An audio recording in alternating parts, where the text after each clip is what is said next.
So just wanted to give my post-fight thoughts on Terence Crawford with a 12th round TKO over Jose Benavidez Jr.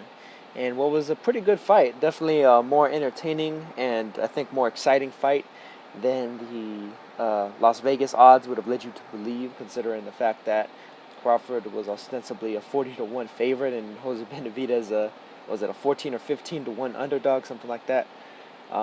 But, Crawford did the job that I think a lot of people expected him to do, at the very least in the end. Maybe not necessarily in the beginning, but with all that set aside, let me get to analyzing the actual fight. Early on, it seemed like Benavidez was actually giving Crawford quite a bit of trouble with the distance as well as the hand speed. Benavidez is a guy that is very quick, a guy that a few years ago was actually very much a blue chip prospect unto himself. He got a lot of notoriety by the virtue of the fact that he was sparring with guys like Amir Khan, Manny Pacquiao, Ray Beltran, a lot of the guys in the wild card gym, and guys that were very much highly heralded or very well publicized, especially in the HBO and kind of mainstream boxing circles, where you wouldn't necessarily get very much coverage of boxing outside of the fact that wild card, especially being based in Hollywood, is kind of center, like media central.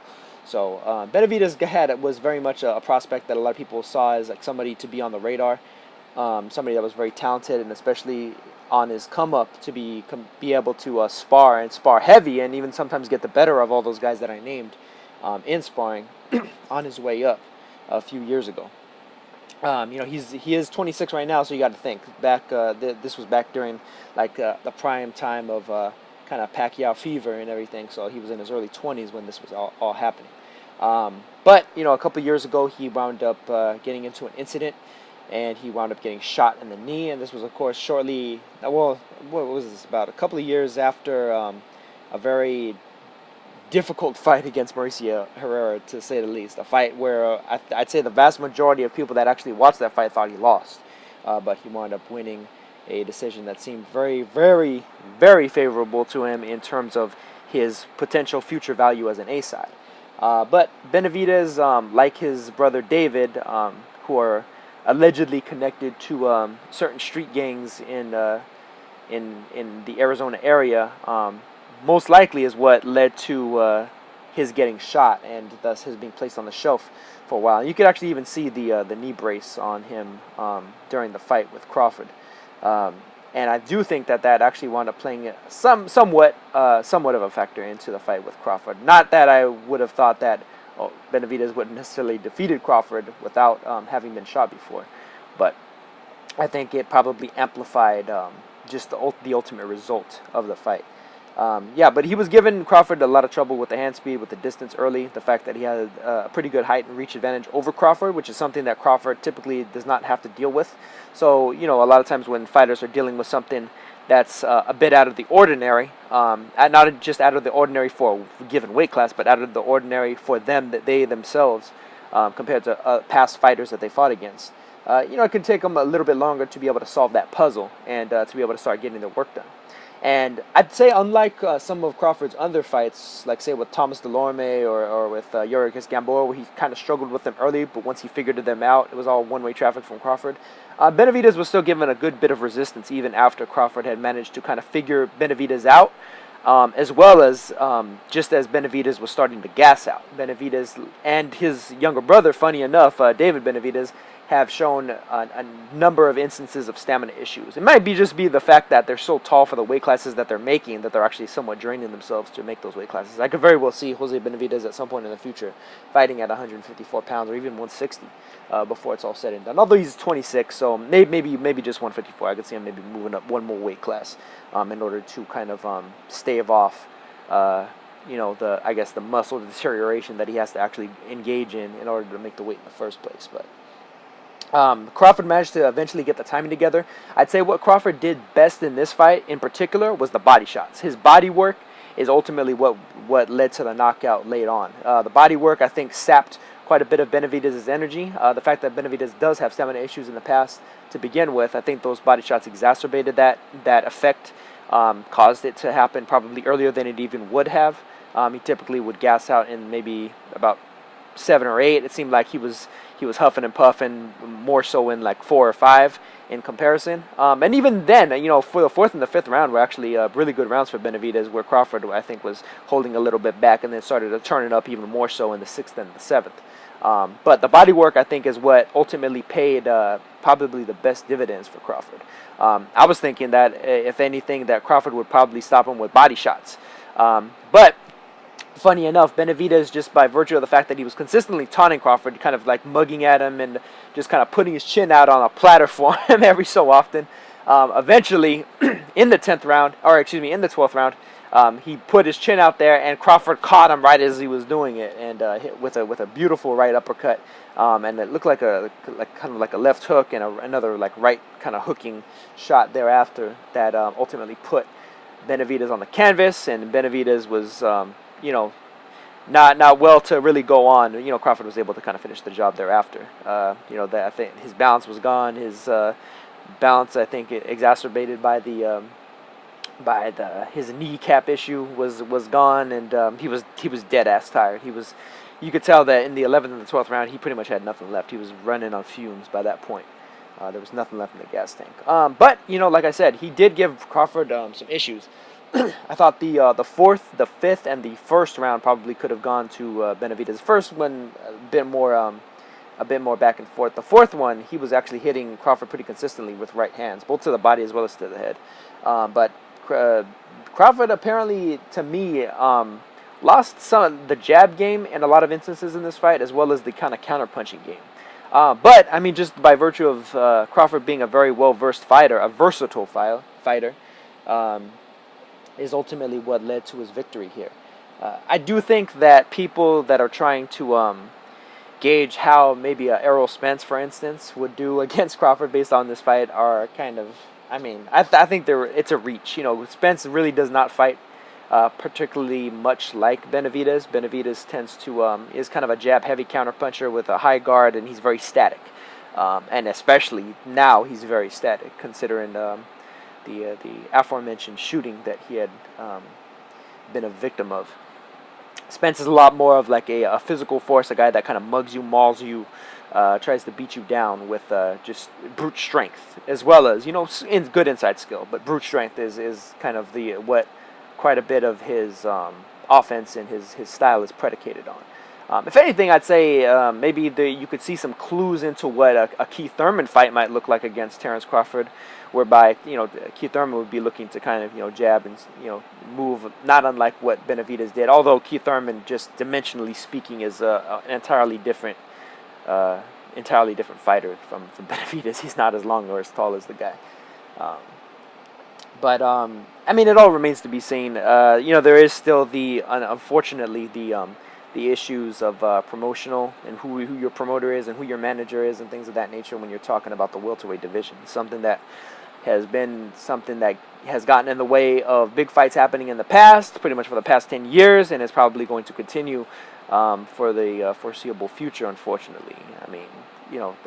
Bob Arum and Top Rank can talk with all the bluster that they want about like how they want to make these fights, but they talk is one thing and action is another. And by virtue of actions, there's only one fight truly that they've made, that they've concretely attempted to make in the past with regards to two guys that are both kind of 50-50 on the side of the marker, and making that fight, which would be Mayweather and Pacquiao. And even then, actually, Mayweather was a favorite over Pacquiao by the time that fight happened. But beyond that, like trying to say well, they made Crawford Felix Diaz and Crawford John Molina. Come on, man! Like Diaz and Molina were heavy underdogs going into those fights. It wasn't even a question about if Crawford would beat those guys in most pundits' eyes, especially considering the weight issues that both of them actually have had in the past going into that fight. But that's a whole nother topic for a whole nother video, and actually a topic that I frankly don't even really care to engage in, considering it happened and you can't necessarily change what happened. But Crawford did show his versatility once again. very good win. He kind of capped it off with. I mean, to me, I think a late knockout is almost more valuable than an early knockout. In certain instances, I mean, I wouldn't say like in every instance, but it's valuable insofar as you can show I think a fuller range of your skills until you finally get that knockout late in the fight. It's like you're showing off a full array of your skills, and then you're ending it with like and I have power too. Although against Benavidez, he probably could have and should have been able to finish the job maybe sooner and maybe a bit more dominantly, considering the level and the class of a Benavidez. A guy that ostensibly needed a gift decision to beat Mauricio Herrera, who I personally thought actually beat Benavidez at least as clearly, if not more clearly, than Crawford did. In terms of stylistically, at the very least, he didn't knock Benavidez out, of course. But very good win for Crawford. He continues to march forward. He's definitely a pound for pounder. I do not consider him the pound for pound number one. I do think that he still has a few fights to go before he reaches that marker. At this point, I'd say pound for pound largely is very much based on fight to fight, because there isn't necessarily a guy that you could completely argue as a clear head and shoulders number one without a shadow of a doubt, and not have somebody with the capability, I think, to logically rebut it. I think Inoue has a great argument for number one. I think Srisaket Sorongvisai has a great argument for number one.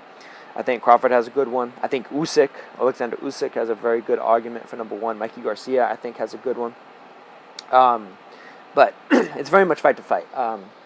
Comparing, for instance, Crawford to Inoue, Inoue, to me, just knocked out a guy in Juan Carlos Payano who was really a better fighter, a higher level fighter, and a more proven fighter than Jose Benavidez was, but he did it in a round, as opposed to taking 12 and having a few issues along the way. So that's a big part of the reason why I would rate Inoue above Crawford. But that's not to say that Crawford can't necessarily supplant Inoue in that manner, or supplant some of the other guys.